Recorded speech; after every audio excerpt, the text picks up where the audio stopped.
ඊයේ අධිකරණ පිළිබඳව මේ පනත ඉදිරිපත් වෙනවා පාර්ලිමේන්තුවේ. මේ විපක්ෂය කරන යෝජනාව සහ මේ ආණ්ඩුව කරගෙන යන වැඩපිළිවෙලට විපක්ෂය සහයෝගය දෙන්නේ නැත්තේ ඇයි?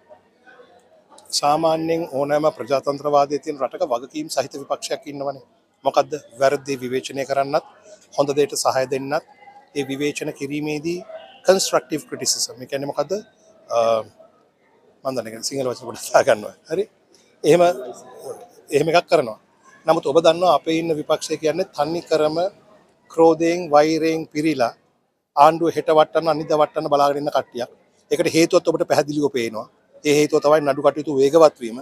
ඒ නිසා මේ විපක්ෂයේ හුදෙක්ම සර්කස් එකක් මිසක් ජනතා සුභසිද්ධිය වෙනුවෙන් වැඩ කරන විපක්ෂයක් නෙමෙයි.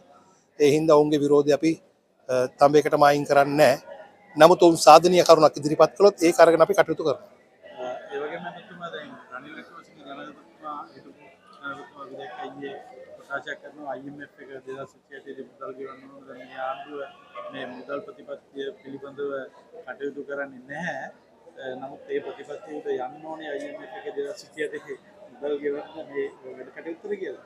ඒතර මේක ඔහු දැක්ක විදිය ඔබතුමාලා මේ රාජ්‍ය විදියට දැන් ඉදිරියට යනවද නැත්නම් ඔබතුමාලා වැඩ පිළිවෙලක් කරගෙන ඔහු දැක්ක විදියට යනවා නම් 2048 වෙනකල් ජනතාවට කිස්සහනයක් දෙන්න වෙන්නේ නැහනේ.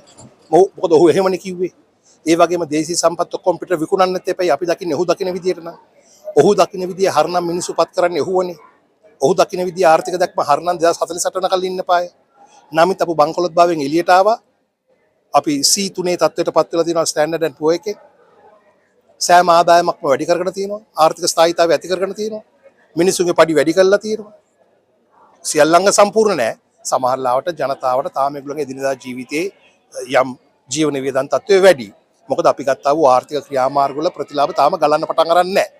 ඉතින් 2028 2048 ගෙවන්න බැරි මිනිස්සු අපිට 2028ක් ගැන කියන්න ඕනේ නැහැ. ජනතාවට මං කියන්නේ අපි නිවැරදි මාර්ගයේ ඉන්නේ. ඔබලාටත් ප්‍රතිලාභ ඉක්මනින් ලැබෙන්න අපි ඒක සකස් කරනවා. වයසට ගියාම පිසුනට එක තමයි තියෙන්නේ. හරි ගොස්. අද බන්ධනාගාරයට නම් කලකලා ඒකට මෙහි මොන වගේ කටයුත්තකට දාවේ මම කොහොමද බන්ධනාගාර නිරීක්ෂණය කරනවා. නමුත් මේ වන විට පොඩ්ඩක් අලුත් තත්ත්වයක් නිර්මාණය වුණානේ බන්ධනාගාරවල. ඉතින් මේකට හේතු කාරණා අපිට දැන් පැහැදිලි වෙගෙන එනවා. එකක් තමයි මේවා තියෙන ආරක්ෂක සම්බන්ධීකරණ පිළිබඳ තත්ත්වයක් තියෙනවා. ඒ වගේම රැඳවියන්ගේ සුබ සාධන කටයුතු වල අඩුපාඩු තිබෙනවා. ඉතින් ඒක නිසා ජනාධිපතිතුමාගේ ප්‍රධානත්වයෙන් අපි දන්නවා අපි කමිටුවක් පිහිටුවා. ඒකේ ආනන්ද විජේපාල ඇමතුමාත් මාත් අපි ප්‍රධාන රාජ්‍ය නිලධාරී මහත් සම්බන්ධ වුණා.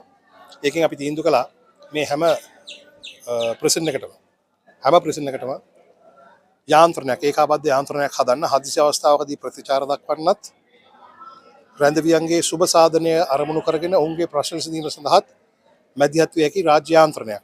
ඒ රාජ්‍ය යාන්ත්‍රණයට බන්ධනාගාර නිලධාරීන්, ප්‍රාදේශීය ලේකම්, දිසාපති, ත්‍රිවිධ හමුදාවේ ප්‍රධානීන්, වෝටර් බෝඩ් එක, ඉලෙක්ට්‍රිසිටි බෝඩ් එක, සෞඛ්‍ය අංශය, ගිනි විමර්ශය සහ ඔවුන්ට කැමති නිලධාරියෙක් කැඳවගෙන රැඳවියන්ගේ ප්‍රශ්න සාකච්ඡා කිරීමත් ඔවුන්ගේ සුබ සාධනය බලන එක තමයි ප්‍රධාන අරමුණ. ඒ වගේ තමයි හදිසි අවස්ථාවකදී කොහොමද ප්‍රතිචාර දක්වන්නේ කියන එක. ඊට අමතරව මේ බන්ධනාගාරයේදී යම් ජලපාසුකම් සම්බන්ධයෙන් යම් විසඳුම් වගේක් ලබා ගත්තා. ඒ වගේම නිලධාරීන්ගේ සේවා තත්ත්වයන් පිළිබඳ ගැටලු තියෙනවා ඒවා ඉදිරිපත් වුණා. ඉතින් ඒව තමයි සාකච්ඡා කරලා යන්නේ. අඩුමානේ මාසයකට වරක්වත් මේ යාන්ත්‍රණය මුණ ගැහෙන්න තමයි එකඟ වුණේ. ඒ වගේම අපි මේ නිරීක්ෂණ චාරිකා මේ සෑම බන්ධනාගාරයකම ගිහිල්ලා මේ කමිටු පිහිටුවීම තමයි කරන්නේ. මේ ඇවිල්ලා ප්‍රශ්නයක් ඇති වෙන්න කලින් ඒවා අඳුනාගෙන වළක්වා ගන්න මාර්ගයක්. හැබැයි ප්‍රධානම දේ තමයි මේවා ඇතුළේ ඉන්න රැඳවියන්ගේ ආරක්ෂාව සහ සුබ සාධනය සහ අයිතිවාසිකම් තහවුරු වෙන්නත් ඕන. ඒ තහවුරු කිරීමත් මේ යාන්ත්‍රණයටම පැවරෙන විශාල රාජකාරියක්. ඒක තමයි අපි කරේ. අද දිනේදී මා බලාපොරොත්තු වෙනවා ගාල්ල, බූස්ස සහ මාතර කියන බන්ධනාගාරවලත් මේ ආකාරයෙන්ම චාරිකාව කරන්න.